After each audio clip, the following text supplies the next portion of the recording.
Hey guys, welcome back to the channel. This is part 12 of What If Naruto Was a League Summoner. If you guys enjoy this What If, and want to see part 13 of it, comment down below, and let me know. I have created a playlist for this What If, where you can find all the previous parts, link is in the description. And go ahead, and check out other What Ifs in the channel. Before we start, please do support for more awesome content.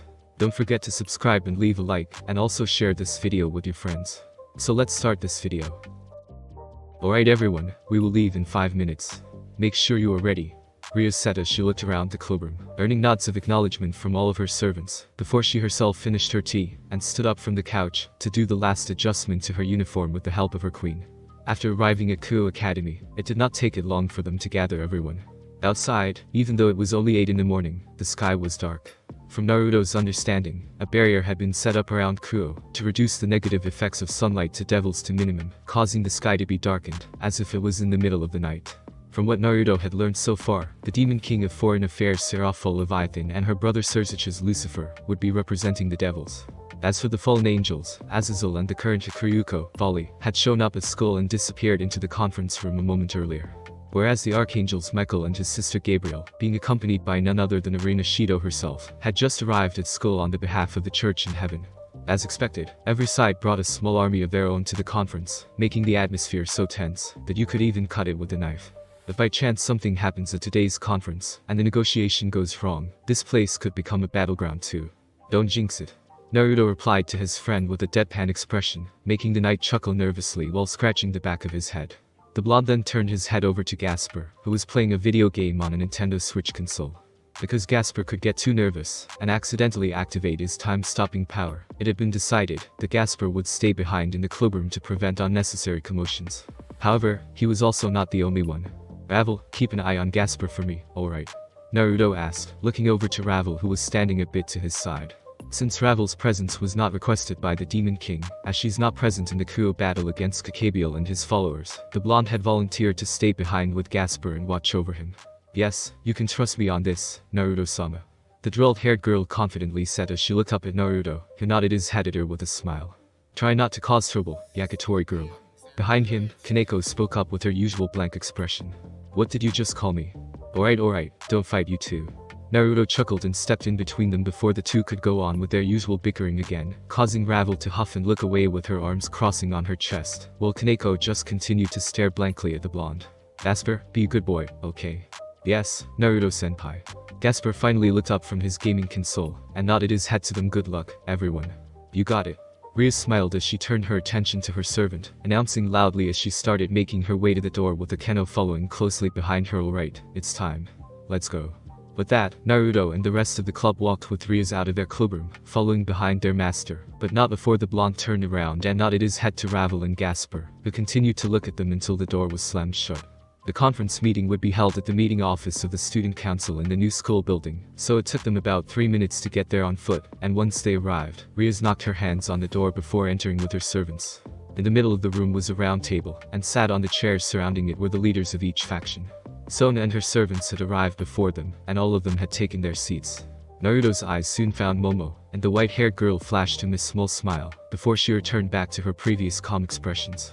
The atmosphere in the room was tense and extremely serious, with the only person who didn't look at all serious, was none other than Azazel himself, who had Rainer standing behind him and Vali sitting on the chair a bit toward the back, arms crossing on his chest with a neutral look on his face.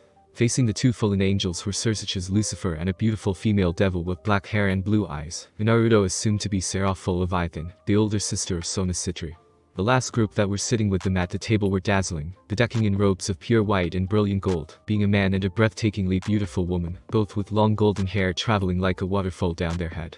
While the man's hair was straight, the woman's curled like gentle waves, both were blue-eyed, and held a similar appearance. They were without a doubt Michael and Gabriel, the archangel leaders of heaven. Arena Shido was standing behind them in her exorcist robe, and upon seeing Ashia and Zenobia, who had a concerned look on her face when she saw her former friend and partner, she tried to avoid their gaze and looked away.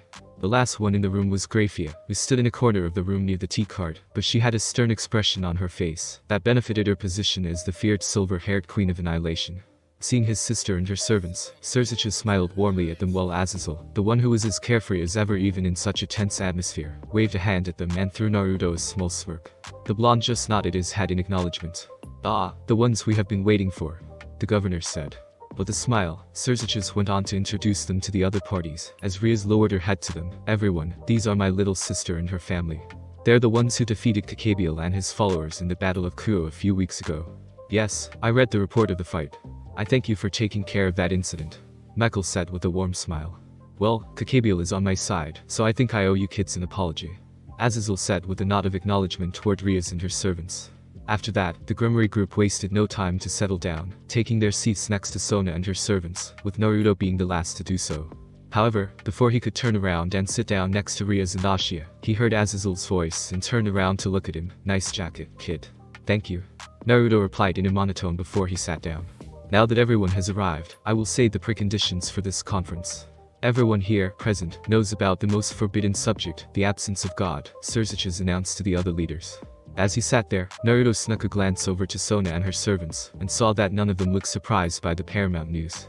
It was obvious that they had been informed about it beforehand. With that said, let's start the meeting, and with Serzich's statement, the conference of the three factions began, and to Naruto's surprise, the next few minutes went on smoother than he had expected.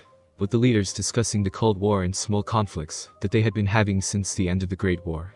Neither side seemed to hold ill intention for other factions, and the more they talked about it, the closer they seemed to get to the permanent ceasefire between them. That is true.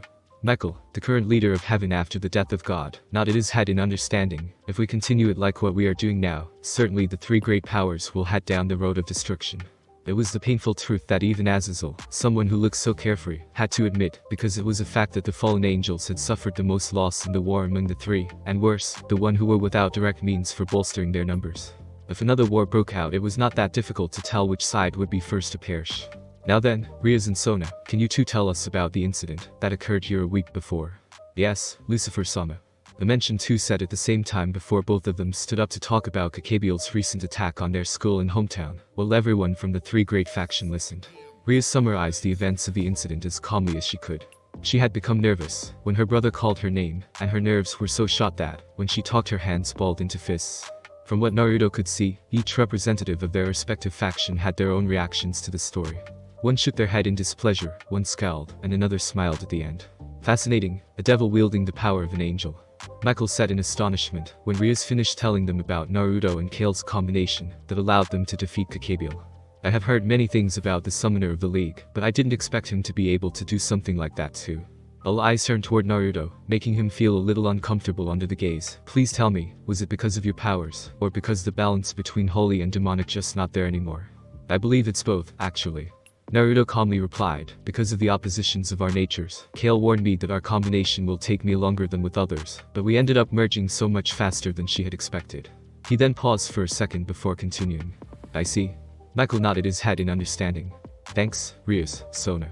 You two can sit down now, Serzichus said with a small smile, his tone lightening up and allowing Riaz to let out a breath that she did not know she was holding, before sitting back down her chair with Sona following shortly behind her. Now then, Azazel. After hearing this report, I want to hear the opinion of the governor of the fallen angels. Upon Serzich's request, everyone's gaze was concentrated on the governor. Oh well, about that incident, Kakabiel did act on his own without informing any of us fellow leaders of the fallen angel, and I was quite content that he was disposed of, before he could cause serious harm to the sisters of the Demon King and her servants. His punishment is eternal freezing in the Cocytus, and I have personally made sure that he will never run free again. The explanation for that, everything was written in the material that was forwarded to you, right? That is all. Azazel started talking after letting out an intrepid smile. Sirafal can vouch for me. Yes, Azazel-san. Sirafal nodded her head in confirmation. As for the explanation, it is the worst category, but I know about the story of you personally not wanting to make anything big occur against us. Is that true? Gabriel asked for the first time, her voice soft and sweet, like a song that would last till the end of time. To tell you truth, I don't have any interest in wars, Azazel said. Azazel, this is a bit off topic, but I have intel of you locating owners of sacred gears for the past 2 decades. At first, I thought you were gathering humans and attempting to augment your battle potential.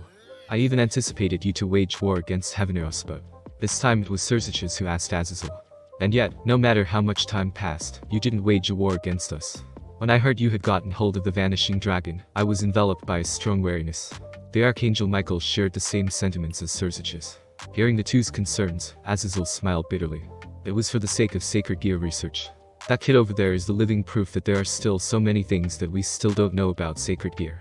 The governor said, gesturing his head toward Naruto, and anyone who knew about his sacred gear, even the blonde himself, couldn't help but agree with him nonetheless. Should I send a part of the research materials to you as well as a token of peace? Even if I did finish my research, I wouldn't wage a war against you or anything. I don't have any interest in war at this late hour. I am perfectly satisfied with the world right now. I have strongly ordered my subordinates, don't interfere with the human world's politics, you know. I have no intention of intervening in religion either, nor to influence the business of the devils. Damn, does my faction have the least trust? That's true. That's right. You don't say. Were the answers that came from Serziches, Meckel, and Seraphil respectively, while Gabriel just stifled a soft giggle into her hand. TCH, that's hurtful. And here I thought you were all better than God or Lucifer's previous generation. The hate really runs deep in everyone's blood, huh? Azazel said with a mock chuckle before he continued, still, everyone here is troublesome individual yourselves. Well then, how about we leave all that behind us and make peace? Upon mentioning that, Azazel uninterestedly picked at his ears in a casual manner, like it wasn't something so important to say. However, each leader of their faction looked both shocked and surprised for a short moment of silence. Ryuz and even Sona were considerably surprised. It was Meckel who broke the silence with a smile on his face. Ah yes, now that you have mentioned it. I also plan to have peace with the devils and our fallen brothers and sisters. Even if we continue the relationship of the three factions like before, then it will become too much for the human world to handle. Azazel burst out laughing at Meckel's words. Hot damn. The stubborn Meckel can even speak something like that, even though you were all about God and God before. Everyone changed when they lost a lot of things, Azazel. Still, there's no helping seeking for things that aren't present. It is our duty to guide humans. We members of the Seraph have the same opinion, that the most important thing is to watch over the children of God from now on as well, and to guide them. Hey, with your speech just now, you'll fall, you know. But you took over the system, right? It has really become a good world. It's completely different from the time when we fell, Azazel grinned. We are the same, Azazel. Even if the true Demon King aren't here, in order to continue the species, devils too have moved forward as well. We wouldn't want war. If there was another war, the devils will surely become the first to perish. Serziches shared, having the same opinion as the leader of heaven. The atmosphere seemed to have lightened up a lot from there. Yes. If we do another war, the three factions will definitely be mutually destroyed. And then, it will affect the human world as well, and the world will end. We can't start a war now. Azazel nodded at Serziches' words, with a serious expression on his face. Do you think a world without God is wrong? Do you think a world without God would decay? I am sorry to say, but that isn't the case. You and I are both living healthily like this, Azazel said while opening his arms. Is this it? There was another moment of silence before Serziches questioned. Naruto could not help but feel that the most important conversation had finished. As Grafia dutifully served tea as the waitress, Meckel directed his gaze towards Ashia with an apologetic smile. Naruto, who was the first to notice it, raised a hand and asked.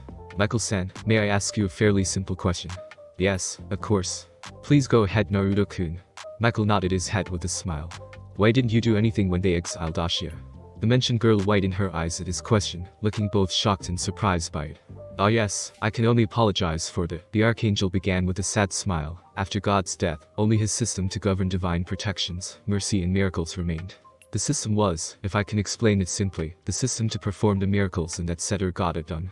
He made the system and used it to bring miracles to humans, to bring the effect of holy things like exorcism and crosses. Meckel replied in an earnest manner. You see, after God died, an error in the system occurred. Gabriel continued her brother's words as the room fell into silence. To be honest, it takes a big toll on anyone who uses it with the exception of God. With me becoming the center, the Seraphim were able to somehow start up the system, but comparing it to the time God existed, the divine protection and mercy to those who believe in God is not complete. It's an unfortunate thing, but those who can be granted salvation are limited. For that, there was a need to keep away those people related to the church who could possibly cause an influence on the system. As an example of those who can cause influence on the system, a part of the sacred gear such as Ashia's twilight healing is included. Ashia is included because she can heal also devils and fallen angels. Once again Meckel nodded his head. Yes. If there is a person who can heal devils and fallen angels present within the followers, it will influence the faith of the ones around her. The source of us living in heaven is the faith of believers. Because of that, twilight healing is a forbidden sacred gear which can cause an influence on the system. And also, as an example of influence on the system, the people who know about the non-existence of God, right? Zenobia interrupted Meckel, who continued. Yes, that's right, Zenobia. To lose you in Durandal is a serious wound even for us. But if apart from us, Seraphim and a part of the higher ranking angels, If a fair amount of people who know about the non-existence of God approached a place with a direct connection, then there would be a huge effect on the system. I apologize. There was no other way but to make you and Ashia Argento heretics. Michael and Gabriel both bowed their heads to Ashia and Zenobia as the two girls stared at him in wonder. No, Michael-sama, please don't apologize. Ashia shook her head and said with a soft smile. The angel side looked at her in surprise, no one more so than Irina herself, as she looked at the blonde and her former partner. Even like this, till I reached this age I was brought up by the church, I somehow felt it was a bit irrational. But if you know the reason, then there's nothing such as asking why. It was Zenovia's turn to speak, and she did so with the same smile that Ashia had. The fact that you were reincarnated as a devil, that is our crime. It's alright, I regretted it a bit, but the things that I couldn't do when I was serving the church, the things that were sealed from me are now brilliantly coloring my everyday life. If I say these words, I may anger the other believers, but I am satisfied with my current life. Zenobia smiled gently. Anyone could tell her smile was earnest and not a facade. Ashia, who shared Zenovia's feelings, said with her hands clasped together. Michael-sama, I also feel the same. I am happy. Since I now have a lot of important people. And also I have met and talked with Michael-sama, who I admired, it's an honor. Michael let out a small smile in relief. It seemed to Naruto that the Archangel still cared a lot about them, even though they had become devils. Sorry, I am grateful for your forgiving hearts. I leave Durandal to you, Zenobia. Since it is the blood sister of Surzich's, then I am at ease that it won't be used for unjust causes. I also would like to address the matter of the Excalibur project, and apologize to Yudo Kibakun. The blonde knight looked shocked as the Archangel bowed his head to him, not long before his sister followed suit. You should never have had to experience such evil and tragedy from our priests. I know there is no apology I could give to appease your anger, but I can promise that I won't let anything like that happen again, and I'll make sure that the pieces of Excalibur are from now on will be used for the betterment of mankind, as your comrades shall never be forgotten. Yudo could only nod his head at that, smiling sadly at the memories of his friend, but at the same time happy that they would never be forgotten. Now then, I think it's time we hear the opinions of others, like those who seem like they can influence the world. Let's kick things off with the two legendary dragons that are both present in this room. Azazel then turned his attention to Issei Hyodo, making him flinch. Since I already know that Volley wants to fight those he deems strong, what do you want to do to the world, Issei-kun? Be honest, Issei. Sona reminded him in a calm tone, making the pawn nervously nod his head before answering. I want to become the harem king. Of course, not even Sona herself expected him to give such an answer.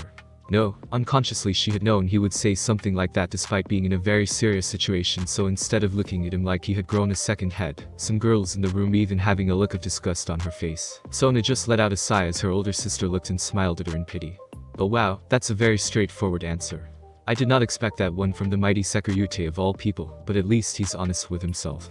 Azazel said with an amused chuckle. Even he didn't know whether or not he should be rolling on the floor laughing while holding his stomach. Volley, would you like to have a word with your rival? I'm not interested. The silver-haired man calmly replied. Well then, we move on to our next rising star, Naruto Uzumaki. Azazel laughed before looking over to Naruto. To be honest with you kid, when Rainer told me what you could do with that self-named sacred gear of yours, I couldn't quite believe it. It's my first time hearing about such a thing, you know, and considering that I have been doing research on sacred gears for the past 3 decades, it's really saying something. Yes, I have also looked over my father's records, but none came close to what yours are capable of. It's a very strange abnormality indeed. Michael smiled, nodding his head. Nonetheless, it is safe to assume that you are among the individuals that can leave marks on this world, Naruto-kun, with how strong you can possibly be with your champions at your side. Surzicha said with a bright smile, looking at his sister for a second, before turning back to Naruto to continue. What's it that you want to do in the future? What's your desire?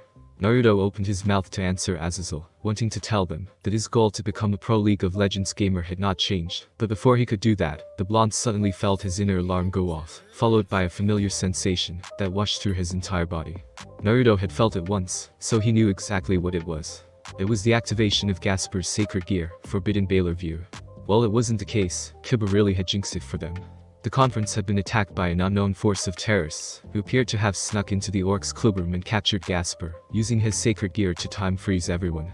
From both outside the school and on the schoolyard, there had to be at least 3 dozen magic users firing their spells at them, but all of them were negated by a magical barrier that had been set up by the leaders of the 3 great factions, who were relatively unaffected by the time freeze. At least for the time being they were safe. Among those that were naturally unaffected, Riaz, who was having a private discussion with her brother, was one of them. The leaders of the 3 factions, of course, were unaffected by Gasper's time-freezing power. Kiba, who had activated his balance breaker in time, and Zenobia, who had Durandal in her hand, were now standing with Naruto examining the soon-to-be battlefield, their swords proving to be strong enough to let them withstand Gasper's power. Among Sona's peerage, the Citri heiress, who was talking to her sister, and the two male members of her group were frozen. Like Issei, who had a heavenly dragon inside him, Folly wasn't affected and was standing by himself in a corner of the room, looking as uninterested as ever. The rest, however, was completely frozen in time. From the look of it, it seems these terrorists are using a spell or sacred gear that transfers power on the half-vampire kid's sacred gear and forces it to enter its balance breaker state. It's only a temporary balance breaker state, even then, to think that it even affects those present outside is field of vision. Azazel explained while pointing outside. Seriously, are there sacred gears like that? Azazel nodded his head at Issei's question before answering. It's quite normal, actually. Take your boosted gear for example. It has the endless doubling power and the transfer ability. There actually exist independent sacred gears with either of these respective powers. The doubling sacred gear and transferring sacred gear. Each of the Longinus tier gears are just combinations of abilities that aren't supposed to be combined. I see. So how do we stop it? Zenobia couldn't help but ask, but everyone in the meeting room knew the answer. We rescue him, as well as Ravel. It was Naruto who said that with a determined look on his face. Still, inside, he was worrying sick for Gasper and Ravel, but he did his best to hold on to his composure. I'll go. They are my responsibilities, I will save them. I will come with you, Naruto. For Gasper to be made a terrorist weapon, and for Ravel to be captured as well when her safety is entrusted to us, it's unforgivable. Ryas stated strongly with a crimson aura around her as she walked to stand in front of him, and as much as he didn't want Ryas to put herself in danger, he knew now was not the time to argue, not to mention pointless. But how are you going to get to the old building? Surzichus asked with a curious look on his face. The outside is infested with wizards, not to mention that the ordinary transfer magic circle is magically blocked as well. Opening a straight path from here to Gasper and Ravel's location is not the best idea. The Orclubrum is where I keep my last remaining rook, Winisama. Ryas explained, making Surzichus nod his head in understanding. I see, so you will castling, huh Ryas? Sona asked as she tilted her glasses up. She wasn't surprised, having fully expected her childhood friend and rival to quickly come up with the answer to their problem almost instantly, by switching your position with the rook in your clubroom. It will give you the element of surprise against the magicians guarding Ravel-san and Gasper-kun. Plus, considering Uzumaki-kun's summoning ability, it will be incredibly hard for the enemies to determine the number of our forces infiltrating their base. Yes, it will be an instant attack on the enemy's base. There's no chance that they will be able to expect something like that. Ryas nodded her head in confirmation as Sona nodded her head at her friend. So cool. Serafal cooed with starry eyes, while looking at her little sister and Ryas, causing a tick mark to appear on the former's forehead. Both of you are so smart. Right. Surzichus said with a chuckle and decided to save Sona before her sister could embarrass her more in front of everyone, looking over at his maid, who was making sure that the barrier around the school building was still at maximum strength. Graphia. Is it possible to transfer more than one person using castling with our magic system? I do believe so, Surzichus-sama. Graphia nodded her head, and answered Surzichus' question. We can only use it once, and it will take a lot of magical power, but it is possible to transfer Ryozoju-sama and Naruto-sama to the position of the rook without much problem. The rest of us will remain here to maintain the barrier around this school. It will break soon if we do not combine our power to strengthen it. Michael said as everyone nodded. It's the least we can do at the moment to prevent the human world from being endangered. Here, I have something for you here, gamer. Azazel said as he took out a bracelet with multiple layers of runes carved into them from his pocket, and tossed it over to Naruto, who caught it in his hand. That bracelet will help control the vampire kid's sacred gear to a degree. Put it on him as soon as you rescue him. It will help him control his powers somewhat. Right, thanks. Naruto nodded before he turned toward Ryas, and discussed a plan of attack with her. It was very possible that they were holding Gasper and Ravel in their clubroom, so they would have to act fast, as soon as they were teleported there. Now, we need a distraction. We need to focus our firepower on the schoolyard as well to keep the terrorists' attention there. Azazel then looked over at Volley. You're up, Volley. With Hakuryuku's full assault, they wouldn't suspect a thing. Ollie just snickered before saying, wouldn't it be faster to just blow up all the terrorists in the old building, along with that half-vampire kid who became the problem? How about I blow up your head first? Naruto asked in a cold tone, Samira's automatic pistol and revolver appearing in their holsters at his hips. Let's try not to kill each other now, shall we? Azazel held out his hands, and stopped them before the situation could escalate. Volley. Inside that building isn't just a member of a demon king's family, but there's also the young daughter of a noble devil household. Doing something like blowing it up is not exactly the way to negotiate for peace, you know. The governor said, but there was no humor in his tone, showing that he was very serious about the current situation. Whatever. Volley set before a pair of wings of light appeared on his back. Vanishing dragon, balance breaker.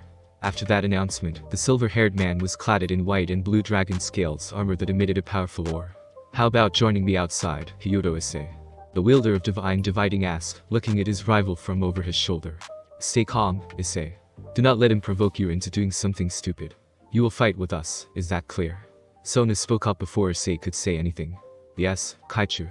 The brown-haired boy said before looking over to Volley with a somewhat nervous but determined look on his face.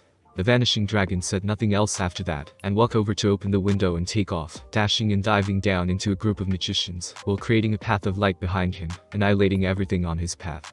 Still, it did not take it long for new mages to appear on the school ground, using their own teleportation magic circles, and replace their fallen comrades, making their numbers still as vast as before. Saji, Issei, let's go. Sona spoke to her two servants and looked over to Rias. Good luck, Rias. Go save your family. Thank you, Sona. You too. Rias smiled and nodded her head to her friend, who then left the building with Saji and Issei, before looking at her active servants. Kiba, Zenobia, go hold them off outside, but please be careful. I will not forgive you if you get yourself hurt out there. Yes, President. The two sword wielders nodded their heads at Rias. Irina, fight with your friend. Gabriel then turned her head to the chestnut-haired girl who had been standing by herself in the room, and told her with a smile. Gabriel-sama. Irina said unsurely as she looked over to Irina, who felt her gaze on her and turned to smile at her former partner. Let's go, Irina. Let's fight together, she said, making Irina whiten her in shock at the blue-haired swordswoman, before finally she nodded her head at her, and turned her own Excalibur into a katana. The magic circle for castling is ready, Ryozoju-sama, Naruto-sama. Graphia told them as a magic circle appeared on the floor before her. Without wasting any more time, Naruto and Rias entered, allowing the silver-haired maid to activate the spell and switch their position with the Crimson Rook Evil Piece in the Orc Cobram, in a flash of silver light. Just before they left, however, an unknown magic circle suddenly appeared in the middle of the conference room, turning the leader's attention away from them. Wah! It's them. It's the devils. They teleported right in here. Damn them. Still, both Naruto and Rias did not get the chance to think about that woman, and could only hope that the leaders would be alright as they were teleported into the ORC clubroom. Just as they had expected, the terrorists were currently holding Gasper and Ravel right in the clubroom, sitting on the chairs in the middle of the clubroom, with their hands tied behind their back. In Ravel's case, it appeared that she even had a cuff with magic sealing ropes wrapped around her body to prevent her from using her phoenix fire, while Gasper was sitting in the middle of a large magic circle. Surprised, Naruto smirked and then unleashed the full might of Evelyn's darkness power, disappearing into it with her shrouding ability. In the dark, he drew the silver revolver from his holster to fire a full round toward one of the two magicians that were standing the closet to Ravel and Gasper, killing him instantly, as Rias finished the other one with a blast of power of destruction. Naruto then pulled out his other gun, and fired at another terrorist's leg, causing him to cry out in pain before falling over, but Naruto did not let him touch the floor as he ran forward and grabbed him by his cloak. Using his own body as a meat shield to push toward the magicians who had recovered from their shocks, and started blasting their magic wildly at him, and Rias in hope of hitting him at least once, though not before he filled the magician's stomach full of lead. Once he was close enough to a female magician, he threw the body of the dead magician forward, and forced her to move to the side to dodge, but the moment she regained her footing, Naruto was there to thrust his knee into her face, summoning Yane's Asakana blade to slash her across the chest. Not stopping there, Naruto dropped his remaining gun and let it disappear to summon an Akali's kunai from her armory arsenal, and threw it at a magician who used a quick teleport spell to sneak up on Rias, striking him in the head and ending his life. Get away from them. Rias roared and unleashed the full might of her demonic power, causing the whole old building to shake uncontrollably under the pressure of her aura, before firing a wave power of destruction at the three magicians that tried to get to Gasper, blasting them to the other side of the room before erasing them from existence. Hold it. A magician cried out with a very long knife at Ravel's throat. You two make another move and this girl will die. You do realize that she is a member of the Phoenix, right? Naruto asked with a deadpan expression as he let the shadow disappear, making the magician look at Ravel, and distracting her just long enough for him to put his hand together, to quickly perform a series of hand seals that created a purple shield around Ravel's body, knocking the magician back in surprise before he was teleported to her location with the spirit blade of Shen in his hand. With a knee to her face, Naruto sent her into the wall, and then drove Shen's spirit blade into her chest, killing her as Rias finished the last terrorist who tried to make the run out of the room, with an orb of her demonic power, that was so powerful the walls there were destroyed. Hold still, Ravel. Naruto told the girl, and then cut off her magic sealing handcuffs with a precise strike of blade in his hand. Now that her hands was free, Ravel managed to pull down the cloth covering her mouth down on her own, leaving Naruto to remove the rope keeping her tied to the chair as Rias ran to Gasper's side and freed him. You two okay? Those bastards didn't do anything to you, did they? He asked worriedly while looking at Ravel. Gasper looked unharmed, but Ravel's regeneration ability allowed her to heal from any wound, even the most lethal one, so it was hard to tell if they had hurt her or not. I am okay, Naruto-sama. They didn't do anything. Ravel nodded her head as she answered him. I am sorry that I couldn't stop them. What are you talking about? You both are safe and that's all that important to me. Naruto shook his head and told her, finally letting himself smile in relief before reaching out with a hand to rub her head. Yes, I understand, Naruto-sama. Thank you. Ravel nodded her head to him as a soft smile slipped past her lips, her cheeks dusting pink at the feeling of his hand rubbing through her blonde locks. Naruto then turned over to Rias and handed her the bracelet Azazel had given him to put it on Gasper's wrist, allowing him to cancel the effect of his sacred gear on their friends. President, Naruto-senpai, no one was hurt because of me, right? Gasper shakily asked, finally managing to find his voice.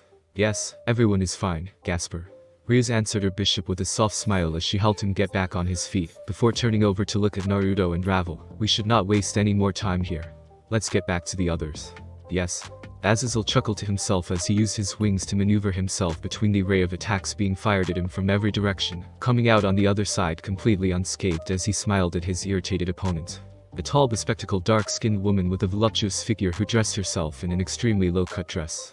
Down below, Sona Citri were fighting the magicians with the help of her two servants, Arena and Ria's knights, and though they were doing relatively well, they were still being overwhelmed in number by the magician. His number seemed to be endless. At least, until the effect of Forbidden Baylor View came to an end. Come on, Kateria, you gotta try harder than that to take me down, especially when your plan of attack is starting to fall apart, the governor taunted as he snuck a glance down the battlefield below him, seeing that the frozen devils had returned and joined the fight. Babbling those nonsense all you want, Azazel, but soon you will realize you are just wasting my time here. How about you just stand still, and let me kill you? The woman, Kateria Leviathan, a descendant of the original Leviathan, suggested with a laugh. But anyone could see the growing frustration within her for not being able to land a single attack on the blonde black-haired fallen angel, he yawned before replying. Threatening all you want, it won't change the fact that you are abusing someone else's power to fight me, am I right? Azazel asked, smirking a little as Kateria widened her eyes in surprise, before aiming her death glare at him. The woman gritted her teeth, but it did not take long for her to find her composure again, and simply laughed at the fallen angel leader. Don't get mistaken, Governor. I was asked to kill you quick, so I decided to take a boost from it just in case.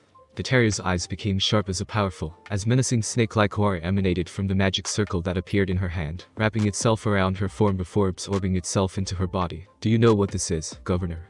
My already superior power enhanced by Office itself. I see, so all those intel Shimhaza was able to gather were all correct. Azazel smirked. Office is really the leader behind Uterus, Chaos Brigade. Yes, it is. Kateria cackled as she fired a blast of black energy at Azazel, completely surpassing everything that she had launched at him so far. However, she also seemed too aware that the governor had dodged it, and spun around to attack him, only for Azazel to block him with relative ease using the back of his hand. Peace is not an option for us, Azazel. We of the Chaos Brigade will plunge this world back to the chaos. Before she could finish, Kateria heard a gunshot, and sensed a great danger. Snapping her head to the side, the descendant of the original Leviathan was able to dodge a bullet firing at her head at the last second, but still she didn't do it fast enough to emerge unscratched, as it knocked off her glasses and left a cut on her cheek. Looking down, her eyes widened when she saw Ria's Gremory running out of the old school building with Gasper Vladi and Ravel Phoenix. While her servant Naruto Uzumaki stood there looking up at her with a sniper rifle resting on his shoulder and a smirk on his face. You? How dare you? Kateria roared in anger as she felt blood dripping down her cheek, knocking Azazel back with another blast, before sending snake-like energy beams down toward the reincarnated devil, swallowing him completely into the mass. However, the beams suddenly became encased in ice, before shattering to pieces as Naruto shot into the air like a speeding bullet, with a pair of phoenix ice wings on his back. But that wasn't all. With one hand raised in the air, Naruto summoned a massive blue lightning bolt from the sky that struck Kateria right where she was in the air, bringing her down to the ground, and blasting off an area around her. Before she could even pick herself up, Naruto shot down and punched the ground with one flaming fist, sending out a fissure of divine fire that sent her into the air, before a magma pillar shot up and encased her within it.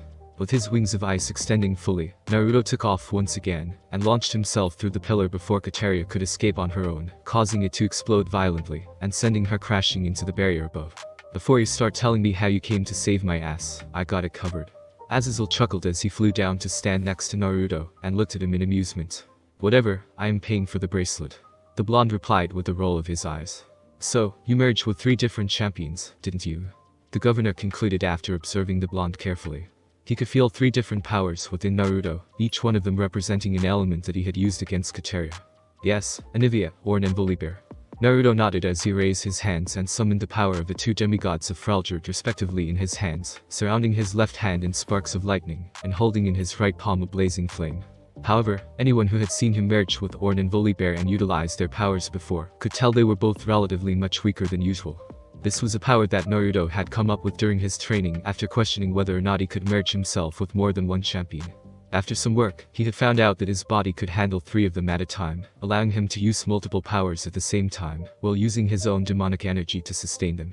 However, in order for it to work, he had to sacrifice a lot of power of the stronger champions with a special summoner rune to balance them out with the weakest of the combination, as his body could not handle the strains of 3 different power conflicting against each other inside his body for too long, varying considerably in the original strength of the champions themselves. Also, it was worth mentioning that the champions themselves had to agree to be fused into with others, or else he would meet a serious case of personality breakdown in his mind. For example, Volibear and Orn, despite being brothers, didn't get along with each other one bit, and at first refused to do the Freljord gods combo. If it weren't for Anivia, he would never be able to convince them to at least put their differences aside to let him use the full might of ancient Freljord. Interesting. Azazel nodded his head in understanding, having done his research on the game to know which champions the blonde was talking about, and being able to see the obvious flaw in this triple combination of his.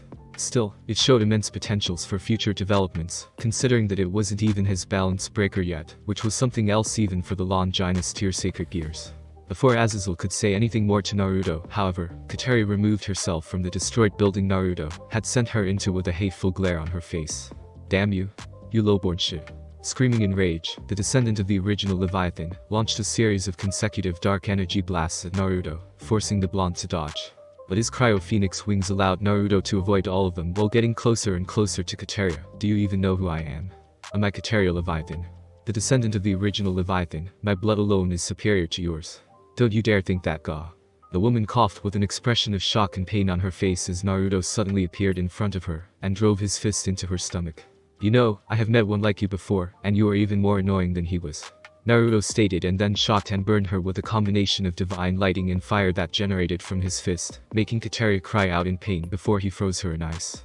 Knowing that it would not take it long for her to break out of it, the blonde punched it with his bare fist, and used his physical strength alone to shatter the ice, and send her flying back and crashing into the ground.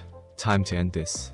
With that said, Naruto created a wall of true ice behind Kateria, as she tried to pick herself up and brought out a horn, which he then blew into and summoned a massive goat made of fire from behind Kateria, which charged through her with increasing speed toward him, burning her up with its blazing body.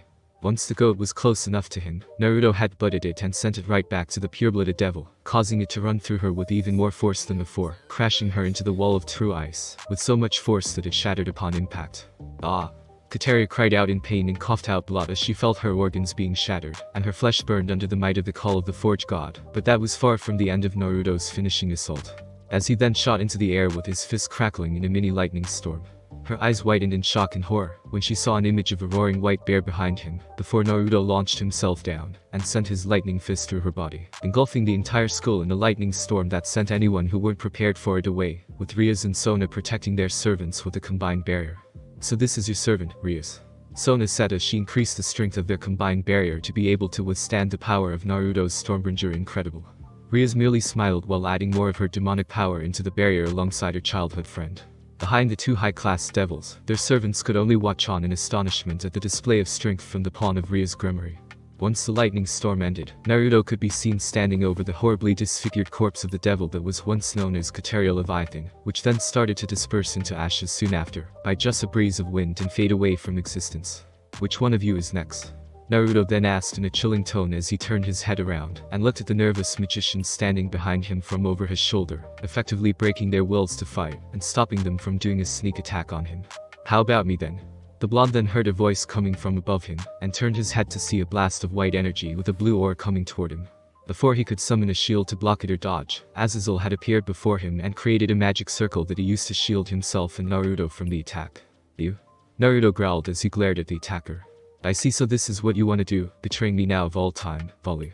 The governor said with a smirk as he looked up at the young man clad in white dragon armor in the sky. That's right, Azazel.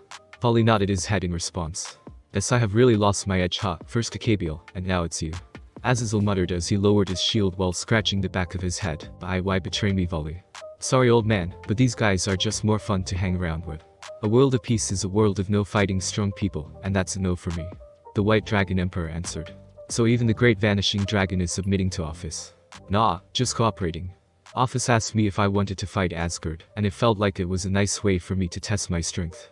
Volley continued in a casual tone. I don't imagine you'd allow me to oppose the Earth Gods ever, would you, Azazel? Nah. Azazel chuckled humorously while waving a hand in front of him. So your desire to fight is this strong, huh? I should have foreseen this. That's right, Azazel. I want to become stronger. I just want to gain even more strength. The Vanishing Dragon answered with a snarl. Wow, you sound awfully like a knockoff Virgil from the Devil May Cry series, you know. Naruto spoke up from behind Azazel before casually sidestepping to dodge a barrage of energy orbs being fired half-heartedly at him, and Azazel from the palm of his armored hand. So you wish to fight me, huh? Does that mean you acknowledge my strength? After what you did, yes. Volley answered. One could even hear the excitement in his tone. Aren't you destined to fight your rival the Red Dragon Emperor or something? To be fair, I have no interest in that weakling as he is now. Volley said, turning his attention over to Issei, who glared up at him at his remark. Even though we are rivals with the sacred gears of the same dragon type, the gap between us is so great. I can kill him right now, and he won't even see me coming. No, my goal has always been the defeat of strong people, and you, Naruto Uzumaki, is one of them. Is it a 1v1 challenge? Think of it however you want. With that said, Volley shot down, becoming a shooting star that dashed toward Naruto at blinding speed. Get out of my way, Azazel. Naruto said and then took off as well, flying at the same speed as Volley was doing. The governor smirked and did what he was told to do, not feeling excited enough to stand between two hot-headed men. Stay back you two. Let them fight for a bit. Plus, you'll only get caught in their clash if you try to step in between them now. Azazel spoke up and held out his hand to stop Rias and her servants from coming in to aid Naruto. The two powerhouses met in the middle of the school ground, sending out a violent shockwave that shook the entire school with their fists locking between them while glaring into each other's eyes. Naruto was the first to break the fist lock and threw the first punch, his whole arm being covered in the flame of the Forge God, sending the White Dragon Emperor flying back, but Volley was quick to recover. Naruto immediately followed up with his own attack, launching lightning bolts from the sky that struck Volley directly in the chest, but was stopped from doing serious damage by Volley's armor.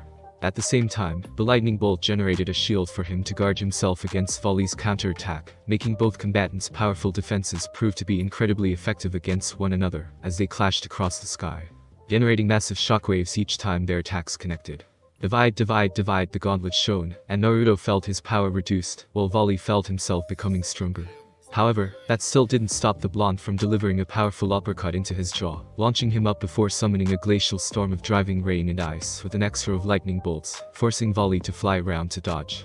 Divide, Volley used his power once again, reducing the storm by half, and then turned around to attack Naruto with a series of blows, which he was able to block with his fist, but still felt the tremendous force behind them. Volley then gathered an orb of energy in his left hand, and then launched it toward Naruto, who was forced to summon Leona's Shield of Daybreak, to protect himself from the attack at point-blank range. Finding himself being pushed back, Naruto repositioned himself so that his feet would meet the ground first, and allowed him to stand his ground against Volley's blast. After a moment, it ended, allowing Naruto to remove the shield from his front. I was correct. You are very strong, Naruto. It appears that you have exceeded even your master.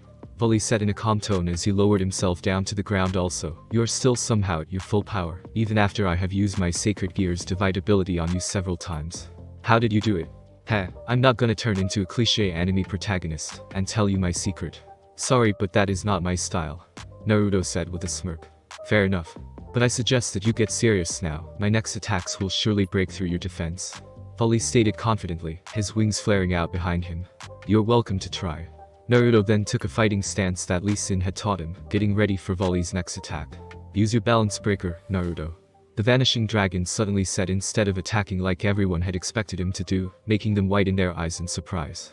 I know that you already have access to your balance breaker. Use it so I can fight you seriously.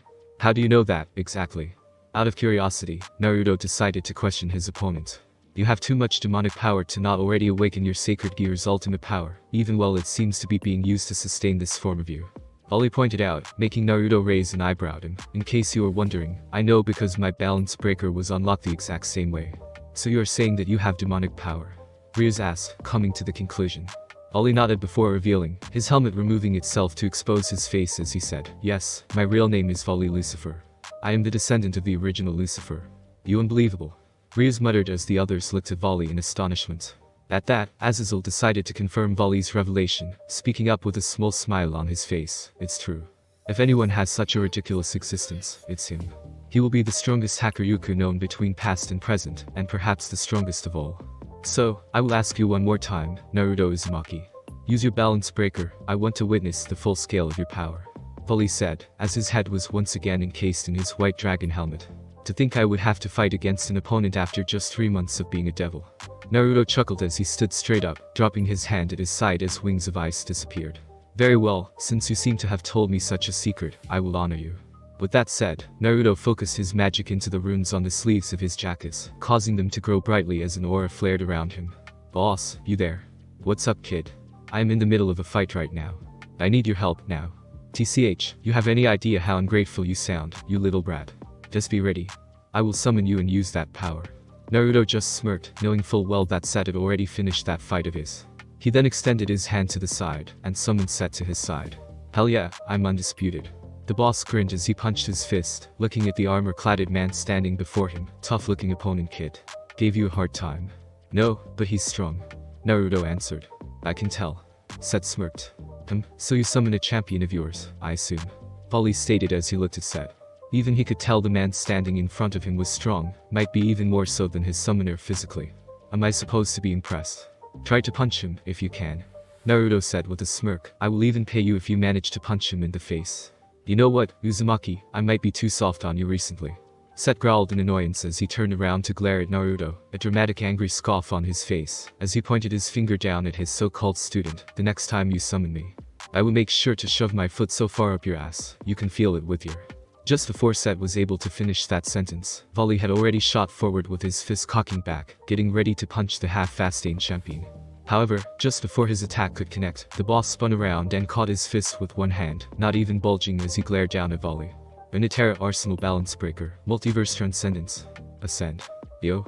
As Volley looked at Set in shock, not because he had caught his fist with so much ease like that, but because of that announcement coming from within Naruto, and how Set's appearance began to change. Set looked to the side and asked loudly. His hair went from reddish to black, with golden horns protruding from the sides of his head. His clothing changed drastically as well, with the black fur linings around his shoulders becoming actual armors. His gauntlets, on the other hand, turned into what resembled a dragon head, as a very familiar red aura flared around his whole body. Is there a doctor on hand? Asking for this one. With that declaration, the boss then threw his other fist forward, punching Volley square in the jaw with an unknown power that was so great that a crack appeared on his helmet. Sensing the danger, Volley quickly removed himself from Set and jumped back, creating a safe distance between them as he turned his eyes between summoner and champion. This power. Ignoring Volley's remark, Obsidian Dragon Set looked at Naruto as he walked to his side and said too in a much deeper tone, but the previous annoyance was still there as he spoke. Remember kid, 5 full bags of gold coin for this fight. And you still owe me 100 more for teaching you to fight like the boss. Whatever boss, let's do it before you revert back to normal. Naruto said sarcastically, and stepped forward as Set's body dispersed into particles of light and absorbed into Naruto's body, giving him the armors and combat bracers the boss had worn previously. As well as the same draconic aura that he had. Let's see how you fare against a fellow dragon, Volley. Naruto spoke as the aura around him became even stronger, and so much more violent, to the point that the whole school and an area around began to shake like it was being hit by an earthquake. The ground underneath Naruto began to crack, shattering under the pressure of his power as rocks, and debris started levitating up in the air around him. The aura began to take shape, forming the body of a gigantic red dragon that roared and soared into the air, as Naruto shot toward Volley with his fist cocking back. He moved at a much slower speed than before, so the White Dragon Emperor was able to dodge his punch and got behind him, but Naruto was quick to react and spun around to throw his fist at his face with such speed, and Volley couldn't see it. The fist stopped right in front of his face, however, but that was more than enough to generate a blow that kicked up a strong gust of wind. Before the vanishing dragon could even realize what Naruto tried to do, the blonde pulled that arm of his back, creating a force that pulled Volley toward him, before throwing his other fist forward, covering in an aura that took the form of a dragon head, and punched him square in the face, shattering his helmet and causing him to cough blood from his mouth. The force of that punch would have launched Volley across the town, but Naruto shot his hand out, and grabbed his ankle, before he could get anywhere, to pull him back once again, grabbing his torso and leaped into the air, while carrying the descendant of Lucifer with him, with the dragon flying around his body. Once he had reached the maximum height, Naruto then shot down and slammed volley into the ground, generating an explosion of magma that shook the ground even more strongly than before. The vanishing dragon gritted his teeth in pain as the back of his armor broke apart, whilst the magma that was generated from Naruto's dragon showstopper began to start melting into his armor. Such strength. Surzucha's Lucifer gasped in astonishment as he watched the fight with the other leaders of the three factions. Rias-chan, Grafia, do you know anything about this power of his? As Grafia shook her head in response, Ria spoke up with a smile on her face, as Volley picked himself up to start returning the favor, only for Naruto to fully prepare for him and carry on with his relentless assault. I do, Oni-sama. It's something that Naruto has figured out recently. It was thanks to you that he had the idea to try it. Me? Surzucha asked in surprise. Yes, remember you asked him if he could summon Draven in his Santa Draven costume for Milikas-kun. Rias asked, making Surzucha whiten his eyes in realization. With your suggestion, he was able to figure out his ability to change his champion's appearances with the ones of their in-game skins, however he wanted. However, it was after that he found out about his balance breaker, multiverse transcendence, which grants him the ability to bestow upon the alternate forms of his champion meaning and powers that are all based on the stories behind the skins in the game. In a way, it's like Naruto gives his champions the powers of themselves in an alternate world, hence the name multiverse transcendence. So for example, if he changes Set into Obsidian Dragon Set, then he will gain dragon-like strength. As is a last, though at the same time he was wondering why Naruto didn't use a dragon slaying skin instead of Obsidian Dragon Set. Maybe he just didn't want to put himself at an advantage against Volley, and wanted them both a fair chance to win. With the increased fighting prowess of Set himself as well. Rias nodded her head as everyone around her gasped in shock. So, in League, there's a Dragon Slayer skins line. Does that mean that he can obtain dragon slaying power too, Ryu-senpai? Momo couldn't help but ask. Yes, there are skins that are nothing more than cosmetic changes, but there are skins that hold almost unlimited powers behind its story. Like the Dark Star. Azazel said with an amused chuckle, an excited smile on his face, as he rubbed his chin in wonder. Or the Cosmic One, not to mention Sayop Sona, who is said to hold nigh omnipotent power. That is scary.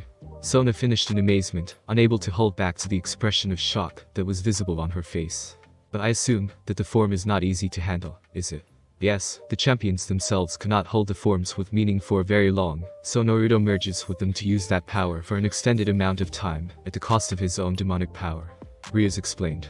Having trained with Naruto himself and helped him improve his balance breaker, she knew his current strengths and weaknesses better than anyone else. I see, so it still comes down to how much demonic power he has.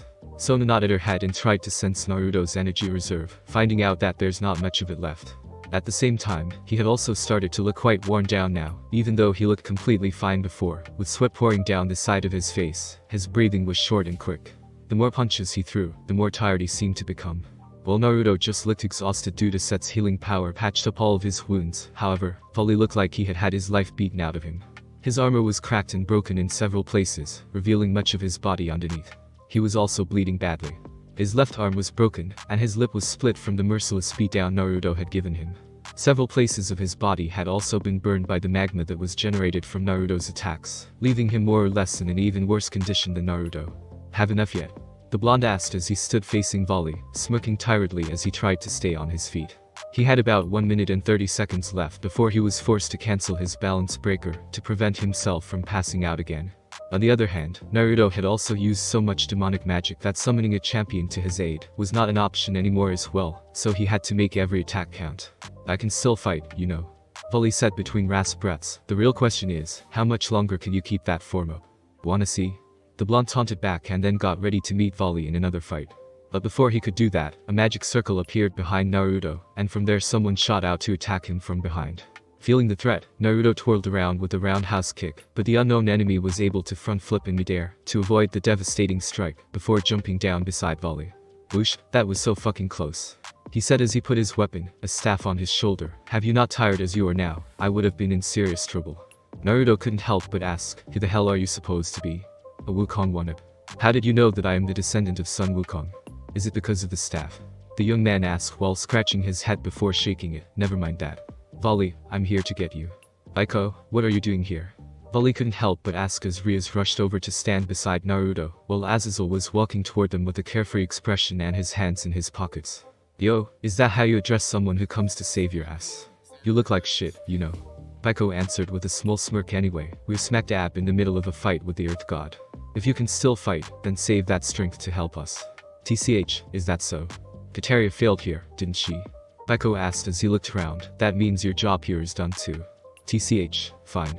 Volley finally set and dispelled his armor. Seeing that his opponent no longer wanted to fight, he let Set reverse back to his normal form and separate from him. Instantly, Naruto felt his strength left him and almost fell down if Rias didn't catch him in her arms and hold him up. Thanks, Rias. Naruto smiled at his master, making her nod her head at him with a worried smile. The next time we meet, Naruto Uzumaki, I want to see more of that power of yours. Volley announced as he fixed his clothes with a spell.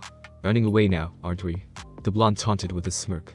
Still, Volley chose to ignore him and continued calmly as Baiko opened a portal for the two of them. Next time, I will fight you instantly with my full strength, no holding back, so you better prepare. He then looked over to Issei and told him with a scoff, get stronger. And with that, he left with Baiko, leaving only a number of their terrorist organization back on the schoolyard. But not for long. Now, let's clean up the trash and sign the treaty, so our gamer can get back to his daily gaming day, shall we? Azazel announced, and looked at the magicians who were cowering away from the leaders of the three factions, after Grafia had lowered their barrier down, when the terrorists had stopped attacking them to run away. Don't get cocky. Once our reinforcements get here, you will. Which reinforcements? Naruto asked with a tired chuckle. Cry, you little bitch. Evelyn laughed as she shoved her hand into the crotch of a magician, and then lifted it up, tearing the poor human right up the middle, before she arrived at their heart. Fuck yes. I miss this feeling. With that said, she yanked the still beating heart out, ending the magician's life. Fuck. I'm so hot. The sultry demoness moaned, as she caressed her cheek with one bloody hand and licked at the blood on the heart with her tongue. Can you please do that somewhere else? Ahari asked in slight disgust as she helped Blitzcrank bring down another magician at the outskirts of Kuo Town on Naruto's request. Not too far away from them, Yasuo launched a tornado at a group of enemies, hurling them up into the air, to allow him to dash through them with deadly strikes of his katana. Don't ruin the mood, Ahari. Evelyn husked as she found her next prey. Despite having the least kill among them, all the corpses around her was horribly disfigured, and the reason for it was because Evelyn had spent her time torturing each and every one of them. Having granted the permission by her summoner, I'm so gonna have sex with Naruto tonight. Naruto could only sigh in defeat as Blitzcrank pulled another enemy to her with his rocket grab. This is strange, Yasuo said as he looked around.